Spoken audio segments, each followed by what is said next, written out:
Andito tayo ngayon sa Pagsanghan, Laguna. Galing tayong Mayhay, Laguna, pero paluwas tayo ng Cavite dahil may bibiyahin tayo papuntang Pangasinan. Tayo pupunta ng Cavite dahil naandun ang ating mga kasama. At yan ay matagal na pinag-usapan, baka nung nakaraang taon pa, ngayon lang matutulog. Kaya samahan nyo kami sa pagbiyahe namin papuntang Pangasinan at panoorin nyo ang mga video na to at bibigyan ko kayo ng magandang view kahit madilim. At sumorkat na nga pala ako dito sa San Pedro, Laguna dahil dito ang daan papuntang Patunguhan. Ito na nga at hindi ko na nabidyohan dahil nadaanan ko ang malakas na ulan at napansin nyo lumabo ang aking video dahil merong maskara ang aking camera. Kasama-sama na nga pala kami niyan at bumibiyahe na kami niyan. Nasa parting Pasay na kami, papunta na kaming Dadam, papuntang Bulacan. Wow. Ang mga nasa unahan na yan na nagalera mga may baksa, yan ang aking mga kasama. Mamaya ipapakilala ko sila sa inyo kung sino yung mga pogi na yan. Di ko akalain na napakadami pa na magmumotor at magsisiuwian din sa kanilang probinsya. Kaya ito, inabot kami ng traffic para kaming mga langgam na pila-pila. Talon ko na nga pala ang camera at aking motor dahil nag-stopover kami. Ito, kumain kami dito. Wow. Siyempre, nagpahinga din kami dito sa parting yan at pumwesto na kami para bumiyahe. Nakikita nyo yung kadiliman na yan, yan yung aming pwesto. Kung mapapansin nyo lang ay wala talaga kaming naramdamang oras dyan dahil ang akala namin ay maaga pa pero umaga na pala. Sa dami ng motor na sumasabay, hindi mo akalain ang oras. Ang stopover nga pala namin ay dito sa may Pampanga. Ito yung arko na nakikita nyo, Pampanga. Papasok na kami ng Pampanga. Let's go! Kung napapansin nyo ay napakadaming motor yan ay lahat ay papuntang probinsya. Hiwa-hiwalay kami niya. Heto na nga, tinabot na naman kami ng traffic. Nandito na kami sa parting Bulacan. Itong location papuntang Lawakan. Ito na nga pala yung kadiliman na ipapakita ko sa inyo at ito pagmasdan nyo ang view, napakaganda. At least may napatunayan ako na ang ganda talaga ng view pag gabi kaya nagsasabi ako ng totoo kaya ito na, enjoy. Siyempre, joke lang yon. At ito, nagantayan kami sa bawat kanto. Intayin ang isa kung may naiiwan ba o wala. Dahil kompleto naman, ito lalarga na siguro ay papaltan ko na ng araw ang ating view. Woo! Oops, saglit lang at mukhang may naiwan kaya tumigil muna kami dito sa gas station at yung iba ay magpapagas na rin dahil sa haba ng biniyahe naubusan na rin sila ng gas. Naiwan ang ating tropa na si Erwin at kasama niya ang pinsan niya kaya antayin lang muna natin sila dito at magpahinga na rin ang konti dahil sa haba ng biniyahe pati puwit ay napisa. At nandito na nga pala kami sa parting Bulacan. Hindi ko lang alam kung saan banda to pero Bulacan na tong location namin. Pinatalon ko na uli ang camera at kami naman ay nag-stopover dahil kami magkakapi naman uli dahil umaga na to at madaling araw na siguro mga nasa parting alas 5, alas 4 ang oras na to.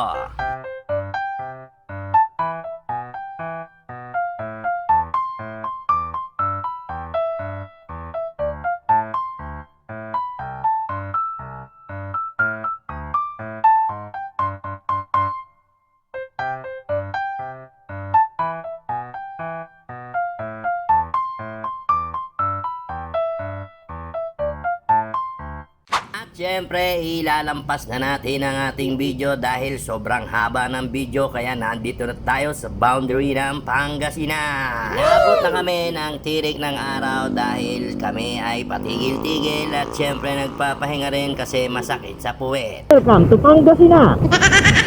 Tuhin mo, nakapagsalita pa ang mokong at nakapag-welcome pa sa Pangasinan kahit inaantok na. Daan ko na lang sa kanta para maiwasan ang pagkapigit ng mga malagkit na mata. Puro muta na kasi dahil sa alikabok. Pero tahimik talaga ang panahon pag nagdadrive ka at inaantok ka. Kaya ito, ginagawa ko lang ang paraan para ako ay mamulat. Nag-iingay na lang ako sa loob ng helmet ko. Siyempre, alam ko ginagawa nyo rin yan. Nagkakakanta rin kayo sa loob ng helmet nyo.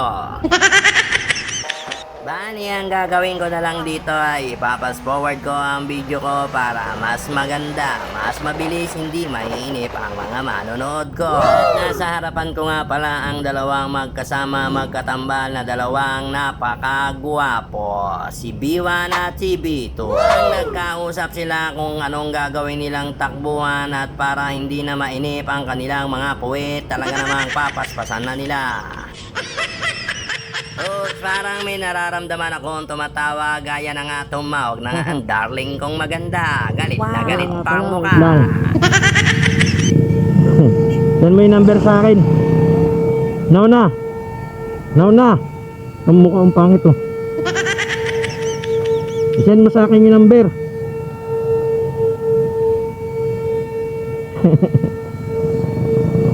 Sige na, papadala ko na. Mamaya na tumawag, sesend ko na. At hindi nga napansin ng aking kasama na si Glenn, nalaglag na ang kanyang jacket. Siyempre dahil nakita ko naman at binusinahan ko na rin siya at tinuturo-turo na rin ng naka-tricycle driver, hindi niya pa rin napansin. Siyempre to the rescue naman ang mokong, kaya ito tumigil ako sa gilid at nakuha ng isang tricycle driver sa likod. Napansin ko at parang mukhang pinagsamantalahan niya. Pero siyempre joke lang yon para matawa naman ako sa sarili ko. Malugkit. Titing malugkit. At ito na nga to the rescue ang tricycle driver at inabot Kaya ang nga eh. pinagalitan pa Hindi, niya ako. Sa kanya yon. Jacket niya. Thank you, thank you. Sa kanya yung nalaglag. Oo. Kaya nga eh.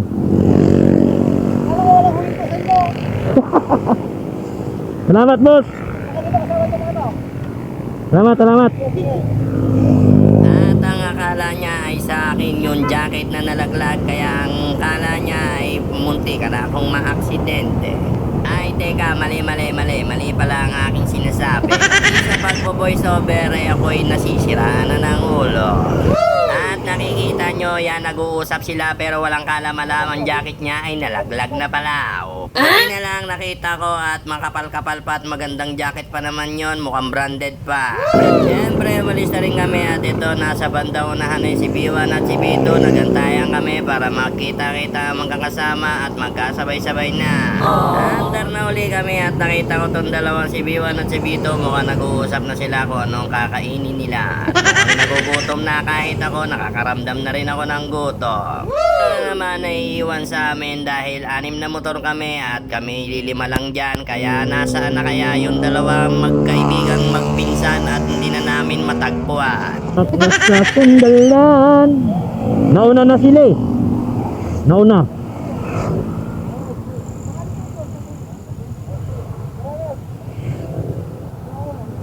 At ito na nga, hindi ko alam kung saan lugar na to, pero alam ko may simbahan, maraming motor at may daanan, may hagdanan at kung ano-ano pa, etc. Mukhang piyesta ata dito, gusto ko nang tumigil. Gusto ko makiraan sa isang bahay na may handaan at makikikain lang sana, kaso hindi ko naman alam kung anong lugar ito.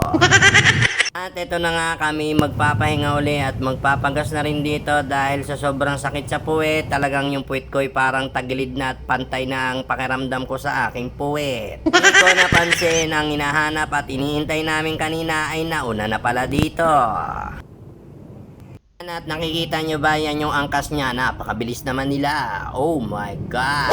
Sobrang tagal ng pagpamahinga namin at dito na kami sa Aluminos. Dito na kami muna mag-i-stay at papahinga ulit. Kukuha kami ng kahit kaunting pirasong picture-picture man lang pang sentimental value. Anin mo ang pagkakala mo kung hindi mo pipicturean ang sarili mo sa iyong narating. Mas all good yung may nakikita kang picture kung saan ka napunta. Yan na nga at maggagawa na nga ng picture ang iba at yung iba ay sumusugod na doon at yung iba ay nagkukwentuhan pa pero ako ay hindi ko alam kung ano ang gagawin ko dyan. Hey, shout out! Shout out! Oh, lalaglag! Lalaglag helmet. Siyempre, hindi ako magpapaiwan at kukuha rin ako ng mga picture ko dito at hahanap ako ng magandang pwesto at pupwesto ako ng maganda at kayo naman ang aking pupwestuhan at kaya pupwesto na sila. Pupwesto na tayo Ito lahat. maganda.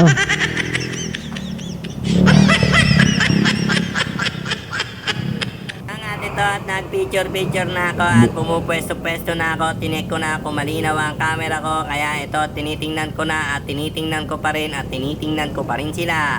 At kaya nakasetup na tayo at ang haba ng kuko ko, napakadumi na rin ng aking mga daliri at pipicturan ko na sila at magbibideo na ako. Ito na, napakagandang videoan ito at napakalabo ng camera ko. Shoot ang ina. City of Aluminos.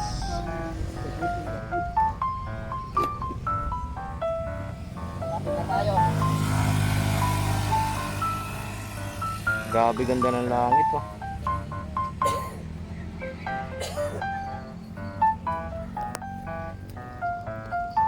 Layas. Shout out, man. Shout out.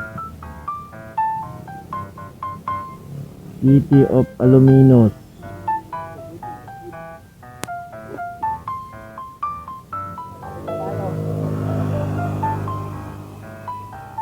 Grabe ganda ng langit oh.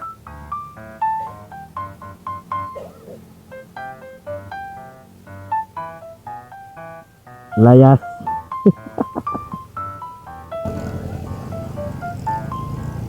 Picture mo na, picture. 1, 2, 3. Aim. 1, 2, 3. Okay. At ito na nga, umandar na uli kami at ito ay nandito na kami sa Kabayanan, bus ng Bulinaw. Bayan ng Bulinaw ata to. Di ko alam. Woo! What? Ako, mauna pa siya sa driver.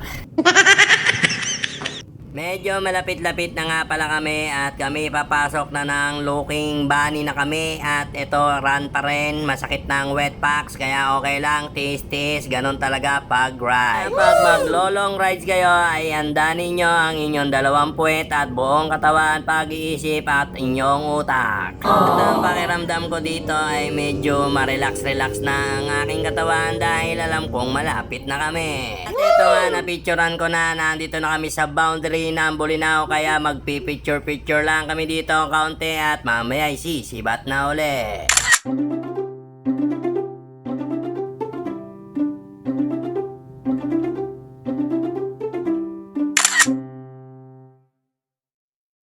At ito nga, natapos na akong picturean. Syempre, kailangan nating magpa-picture kasama ang motor natin, katunayan na tayo nag-long ride. Woo! Napansin nyo ba yung nasa harapan ko ay yan ay nagko-content, bawat arko ay kanyang sinasayawan. Nakakatuwa naman! Ha ha ha!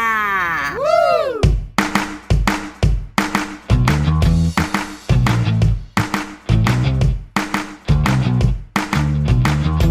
At syempre natuwa din naman ako doon pero pinalampas ko na dahil sobrang haba ng video na yon. Nandito na nga pala kami sa bridge ng Anda. Ito ang pinakang pin location namin at ito ay isla dito sa Bulinaw. Napakaganda at napaka-sweet. Syempre hindi namin palalampasin ang bawat picture na kukuha na namin dito sa grupo dahil ito ang pinakamagandang location ng pagpipicture natin. Napakaswabing view at napakaganda, naka-fluorescent pa ang aking camera kaya hindi masyadong pansin ang kanyang init kasi naka-fluorescent ang aking view. Binaligtad ko lang. Siyempre hindi ko naman palalagpasin ang picture ng buong grupo kaya ito take 1, 2, 3, go! Uli! Uli! Woo!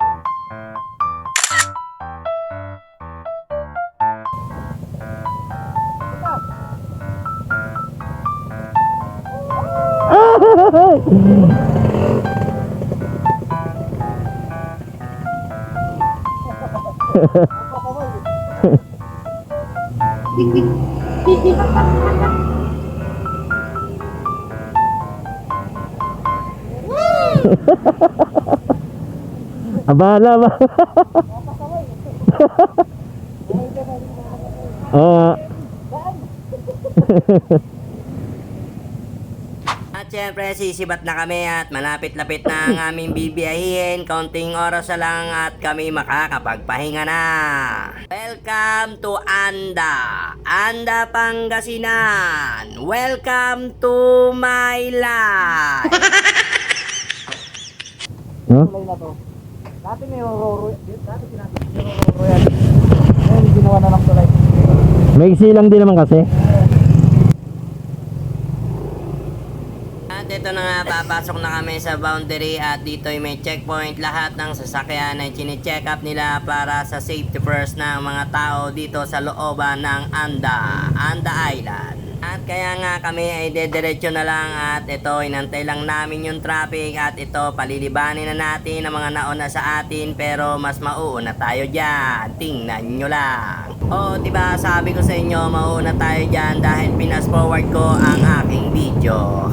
At ito na nga tayo sa kabungara ng kabayanan ng Anda Province ng Pangasinan. Eto na kami at salamat sa Panginoon dahil kami ay nakabiyahe ng maayos, ligtas at walang nangyaring masama sa bawat isa sa amin. Kaya welcome to Pangasinan, Anda! Galing dito sa kabayanan at kami pumasok pa na oras ay mga nasa 30 minutes pa siguro ang pagpasok namin kaya medyo pinas forward ko na kasi sobrang haba pa rin nun. At ito na nga ang pinakahihintay naming location na marating kaya ito na, papasok na kami sa kamag-anak ng aming kaibigan na si Kuya Murayan na ito ay kanyang tahanan ng mga panahon.